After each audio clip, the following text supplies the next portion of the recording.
Class, this is 8th example. An engine and train weigh 210 tons and engine exerts a pull of 3.5 tons. ये पुल है यानी कि force है, तो यहाँ पे टन वेट होना चाहिए था,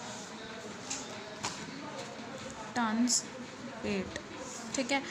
the resistance to the motion of the train is 14 pounds weight per ton. इसका क्या मतलब है कि जैसे अगर टोटल ट्रेन का जो हम मास कहें कि वो 210 है, तो पर टन उस पर 14 पाउंड वेट, इतना रेजिस्टेंस लग रहा है. तो टोटल रेजिस्टेंस कितना दे रही है ट्रेन, इंजन एंड ट्रेन मिलके, वो हम मल्टीप्लाई करके निकाल सकते हैं. Find the time the train will take to acquire a velocity of 30 miles per hour from rest. Initial velocity पता है, फाइनल वेलोसिटी पता है. 30 माइल्स पर आवर, माइल्स को आप FPS सिस्टम में चेंज कैसे करते हो, मैंने कल एग्जाम्पल में बताया था.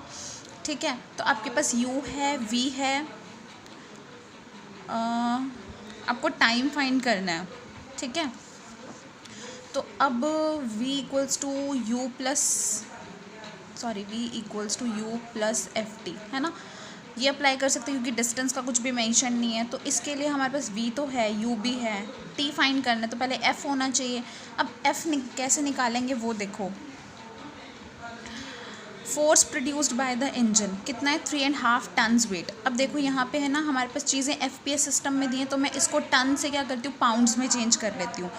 पहली बात तो मैं 3.5 टन्स, तो ये 7.5 टन्स वेट हो गया. 7/2 जो टन्स हैं उनको पाउंड में चेंज करने के लिए, 1 टन को पाउंड में चेंज करने के लिए 2240 से मल्टीप्लाई किया. ये तो पहले जब मास लगा लो कि चेंज हो गया एक तरह से. फिर टन्स वेट है तो उसको अब पाउंडल्स में चेंज करना है. क्यों? क्योंकि FPS सिस्टम में जो फोर्स होता है वो पाउंडल्स में होता है. तो क्या किया, LBS वेट, इसको आप पाउंडल में चेंज करने के लिए 32 से मल्टीप्लाई करते हो.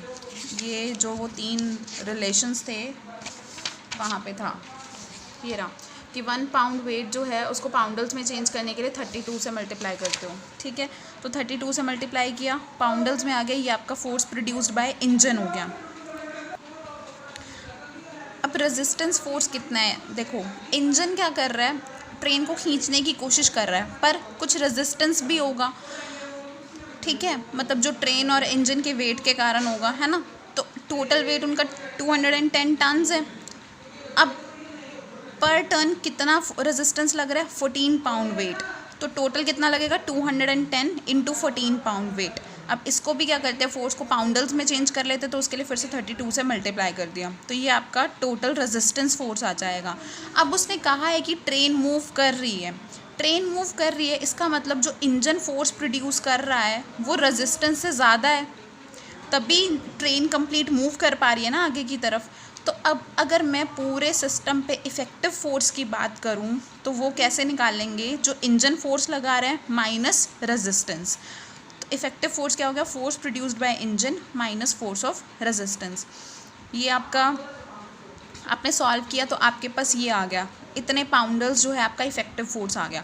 अब मास कितना होगा, 210 टन्स आपका मास दिया हुआ था, इसको भी पाउंड्स में चेंज करने के लिए क्या करेंगे, 2240 से मल्टीप्लाई कर देंगे.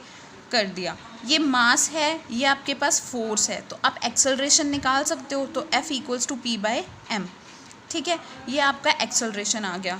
अब एक्सेलरेशन आ गया, आपके पास फाइनल वेलोसिटी है, इनिशियल वेलोसिटी है, एक्सेलरेशन भी हो गया, टाइम फाइंड कर सकते हो. बस इतना ध्यान रखना कि ये माइल्स पर आ रहा है, इसको आपको फुट पर सेकेंड में चेंज करना होगा.